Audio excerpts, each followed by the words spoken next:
Muito obrigado por escolher o Ministério de Vídeo e Áudio do Templo Batista Maranata.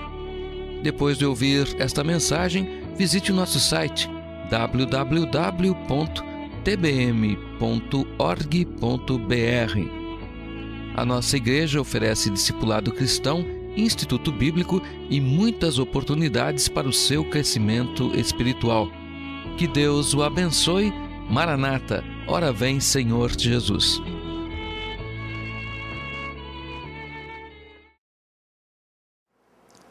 Daniel capítulo 7, 22, vamos ler. A palavra de Deus diz aqui então: até que veio o ancião de dias e fez justiça aos santos do Altíssimo, e chegou o tempo em que os santos possuíram o reino. Então nós vamos falar a partir desse versículo sobre esse livro tão importante que é o livro de Daniel. Vamos orar, então uma palavra de oração antes. Pai querido, obrigado por esse tempo tão precioso aqui, obrigado por esta igreja, o pastor, os pastores, os teus servos aqui, ó Deus, peço que abençoe grandemente e nos usa nesta manhã como instrumentos nas tuas mãos, para que através desta mensagem da tua palavra haja edificação, crescimento espiritual, que todos possam ver a pessoa do Senhor Jesus aqui, e ó Deus, nos encher de esperança pela volta do Senhor, enquanto estamos aqui aguardando esse dia glorioso. Ó Deus, que nosso coração está anelante, que possa ser hoje esse dia tão maravilhoso e especial, que estaremos para sempre com o Senhor.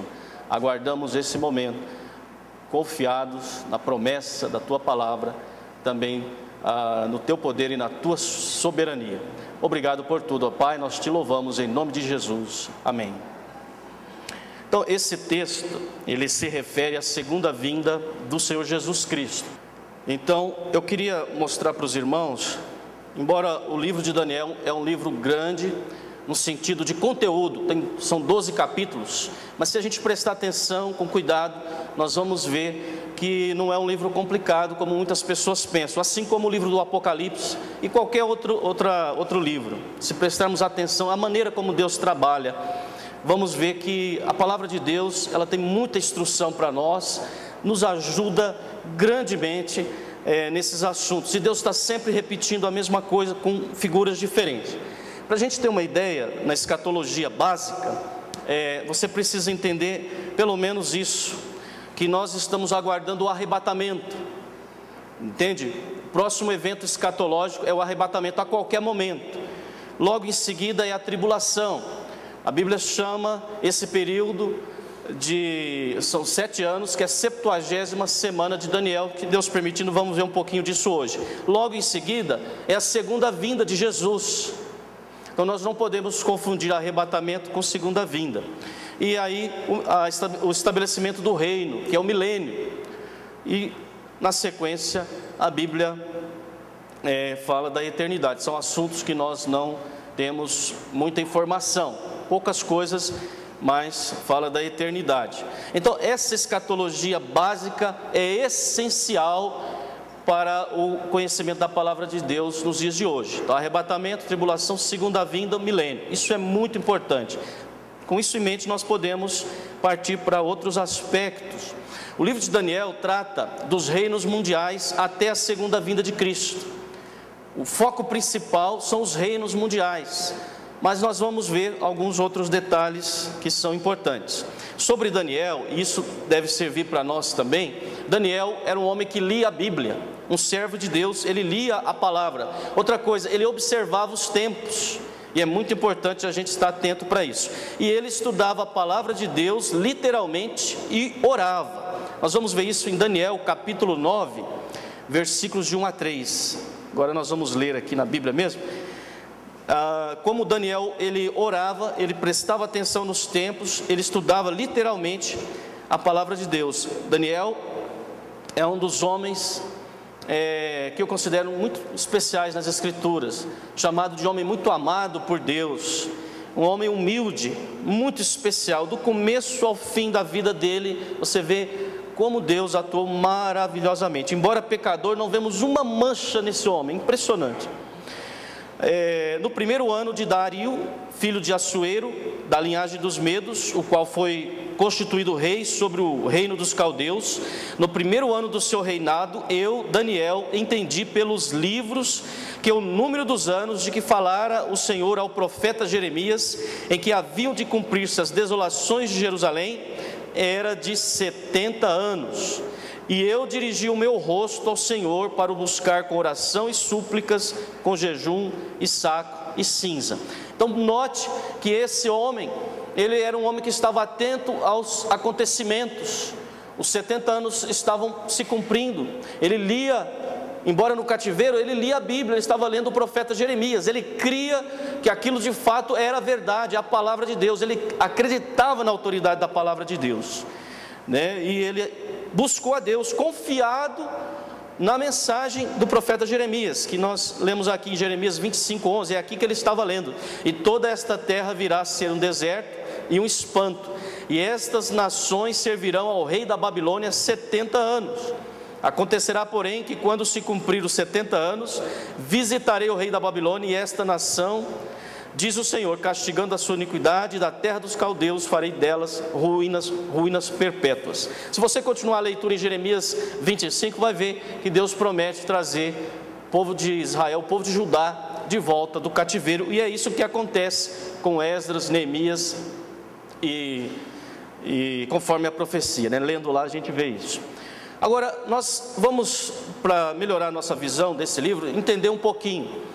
Abra comigo em 1 Coríntios 10, 32, para a gente entender um pouquinho, mas fique com o dedo aí em Daniel, que é o nosso livro base. O pastor Jaime Rose costumava falar isso: fica com o dedo aí e vamos para lá, vamos para cá. Eu às vezes ficava com a mão inteira dentro da Bíblia, uma mão para lá, uma mão para cá, que ele usava muito versículo, né? Mas eu aprendi muita coisa com o pastor Jaime no livro de Daniel. Ele ensinou para mim Daniel no instituto, depois ensinou na escola dominical. Eu não perdi uma vez. Depois o Bob Brenner ensinou para nós, o Davi Correia ensinou, e eu cada vez aprendi mais. Quanto mais você repete, mais grava, mais aprende. Pode crer, ajuda muito. 1 Coríntios 10, 32 diz assim: portai-vos de modo que não deis escândalo, nem aos judeus, é o primeiro povo de destaque, nem aos gregos ou gentios, segundo o povo, nem a igreja de Deus. Então nós encontramos aqui os três povos proféticos da Bíblia: judeus, gentios e igreja. É muito importante ter essa distinção. A igreja verdadeira, não uma instituição, mas os salvos em Jesus, é um mistério, entende?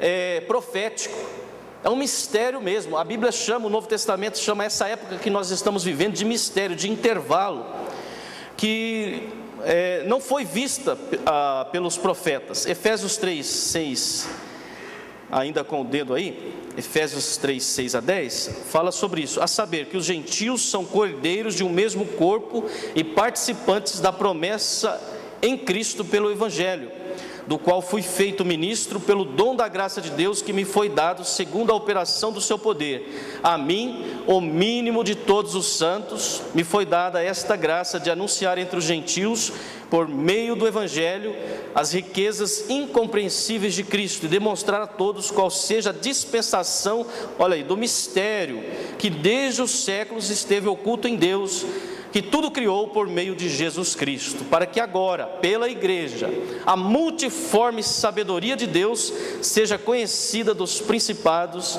e potestades no céu. Esse texto aqui tem uma mensagem tão maravilhosa que, se eu não me conter, eu não consigo nem sair daqui, só falar disso, que cada um de nós, irmãos, comunicamos algo especial de Deus. Por isso nós precisamos cooperar uns com os outros, e Deus fala isso. A igreja de Cristo é uma maravilha, é uma bênção mesmo. Para a gente entender um pouquinho dessa visão, o Antigo Testamento tem as profecias para o reino. Foi profetizado para a chegada do Messias, estabeleceu o reino de Israel, mas o reino foi rejeitado. O Messias, ele foi crucificado e as coisas mudaram. Então iniciou o período chamado época da igreja, que é o período que nós estamos vivendo, que é um mistério profético, é um chamado intervalo. Porém, o que vai acontecer? Qual que é o próximo evento escatológico que nós estamos aguardando? O arrebatamento. Então a igreja vai desaparecer e as profecias do Antigo Testamento então vão novamente voltar a se cumprir. Ou seja, o Senhor Jesus vem, estabelece o reino milenar e nós vamos reinar com ele. Então, nesse quadro profético, o que nós vemos no livro de Daniel são judeus e gentios. A igreja, ela não aparece aqui. Embora estamos no tempo da igreja, ela não vai aparecer aqui. Por quê? Porque é um mistério mesmo.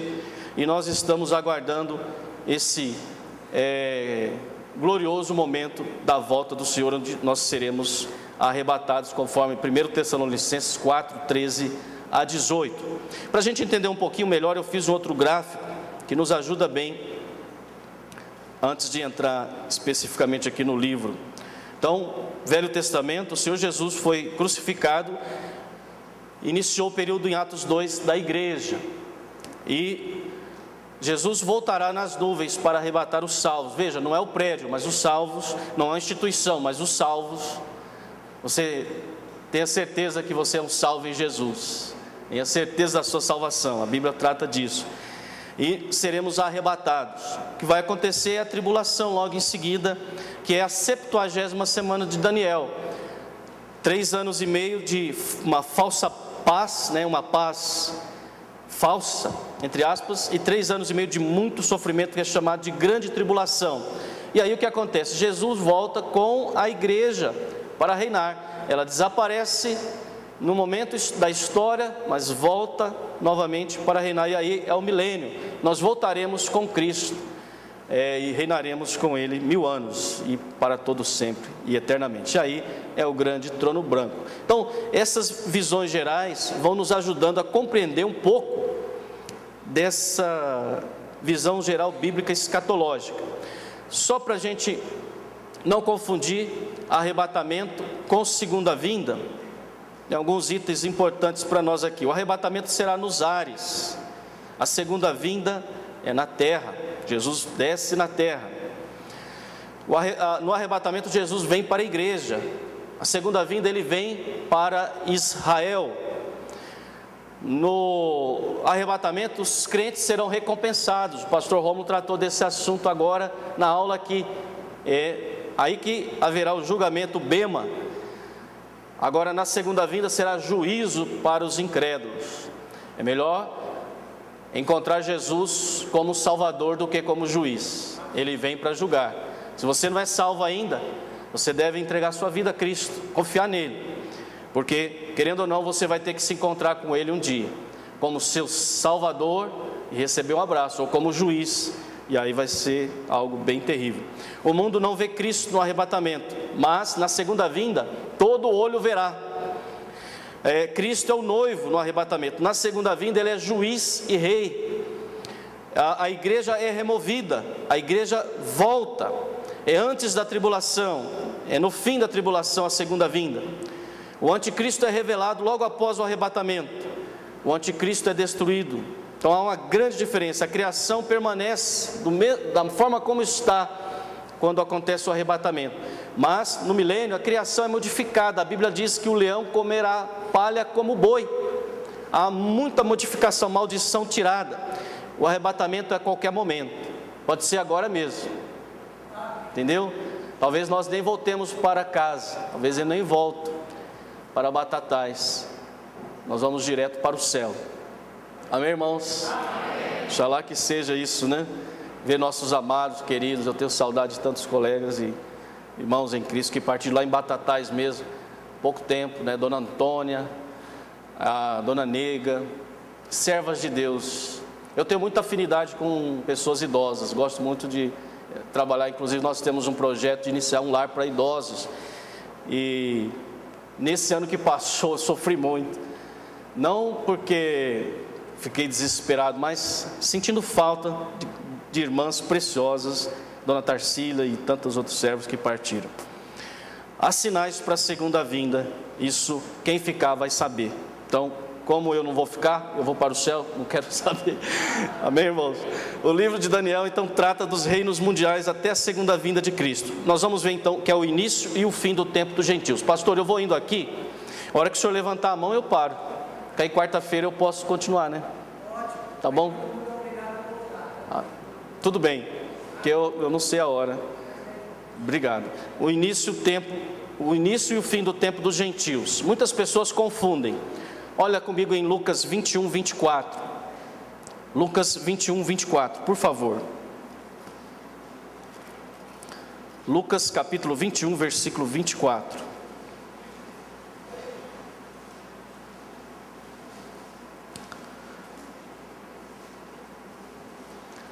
Diz assim: cairão ao fio da espada, e para todas as nações serão levados cativos, e Jerusalém será pisada pelos gentios, até que o tempo dos gentios se complete. Então, esse tempo dos gentios não pode ser confundido com plenitude dos gentios. Plenitude dos gentios é o arrebatamento. O tempo dos gentios começa com o cativeiro babilônico. Então, o livro de Daniel trata de Israel, os gentios e o reino, ou seja, judeus e gentios. Há sempre um contraste entre esses dois. No capítulo 2 de Daniel, nós encontramos as representações dos impérios mundiais. No livro de Daniel, até a segunda vinda de Jesus, são representações impressionantes que Deus nos dá. Muitas pessoas talvez não gostam desse negócio de projeção, mas foi Deus que inventou esse negócio. Lá no Velho Testamento, com Nabucodonosor, ele projetou essa imagem na cabeça do rei Nabucodonosor, e ele usou isso para dar uma aula fantástica de história, de profecia, desvendando tudo nessa estátua. Isso aqui é pedagogia pura.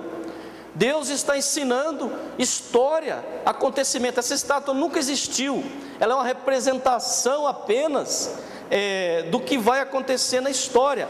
Os babilônicos, representados aí pela cabeça de ouro, né? O peito e braço são os medos e persas, e o ventre e coxas, os gregos. E cada uma dessas partes, eu não vou ter o tempo para explicar parte por parte agora, tem uma representação muito mais profunda do que só o reino em si. Por exemplo, os gregos, eles eram amantes dos prazeres. Paulo diz em Filipenses, que era uma colônia grega, cujo Deus é o ventre.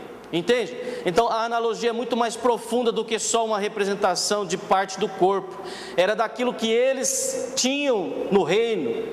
Hedonistas, amantes dos prazeres, gostavam das coisas daqui. A Grécia, Alexandre o Grande, tem muita coisa aí. Eu já falei aqui que Alexandre o Grande era um nanico de 1,52 m, baixinho, mas invocado, viu?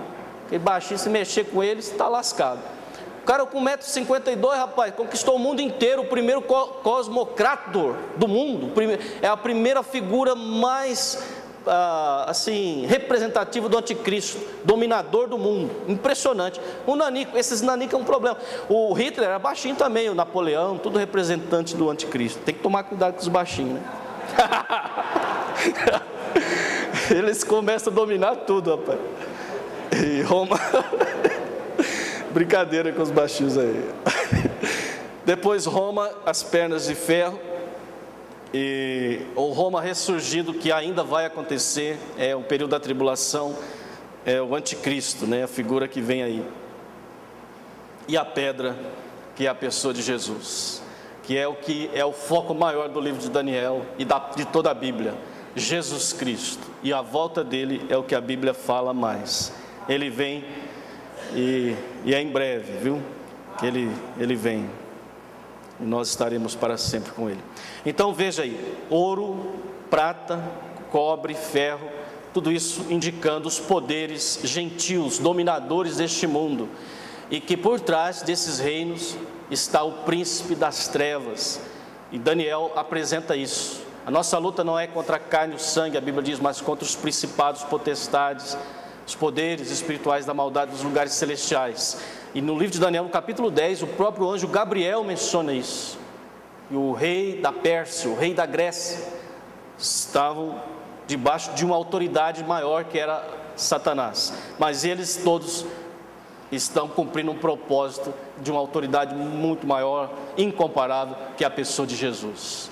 E nós fazemos parte do plano dele. Graças a Deus, né, irmãos? Estamos no plano, inseridos no plano de Cristo. A pedra é Jesus Cristo. Aqui tem uma ilustração de como será a volta de Cristo, nessa visão do Nabucodonosor que Deus projetou para ele.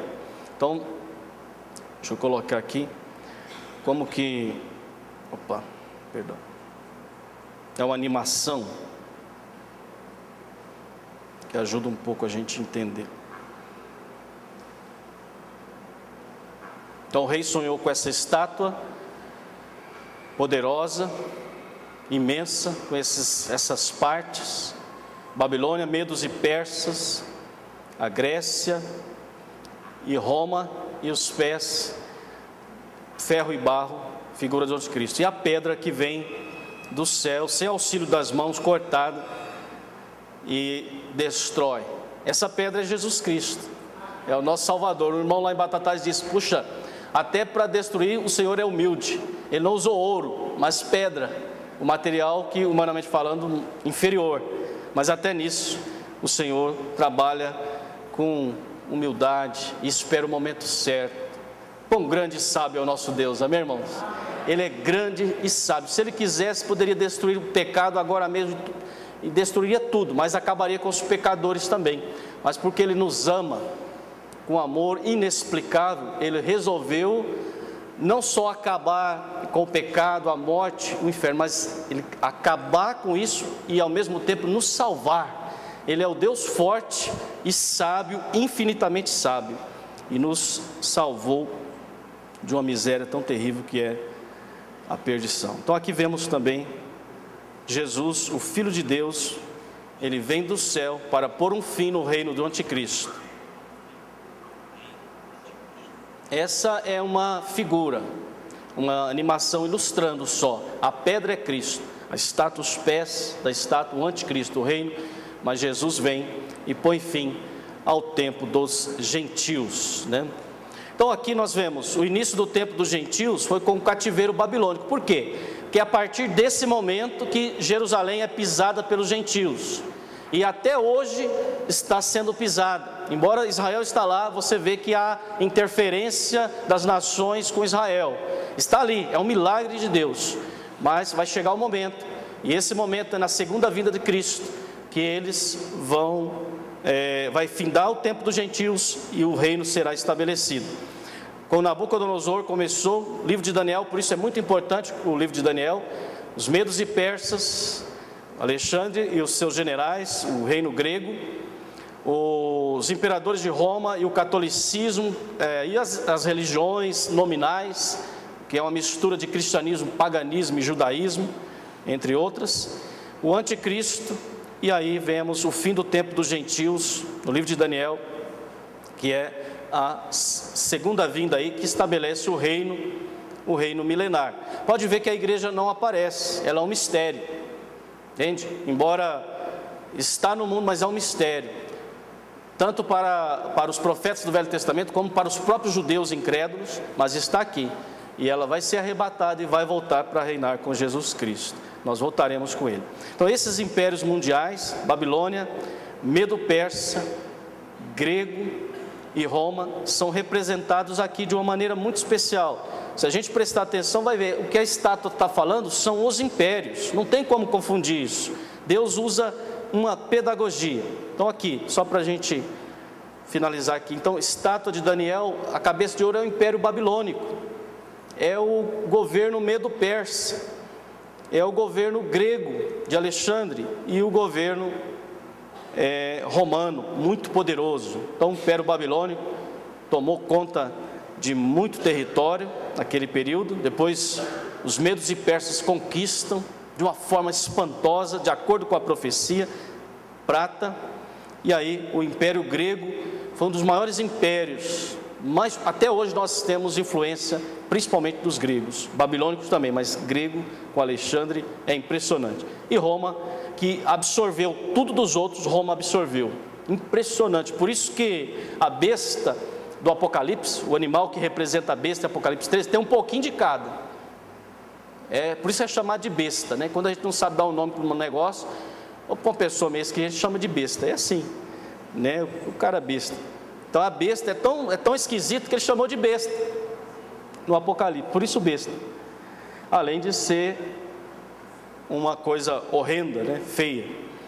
E barro e ferro, que é o anticristo. O último reino é o reino que é a pedra, a segunda vinda do Senhor Jesus.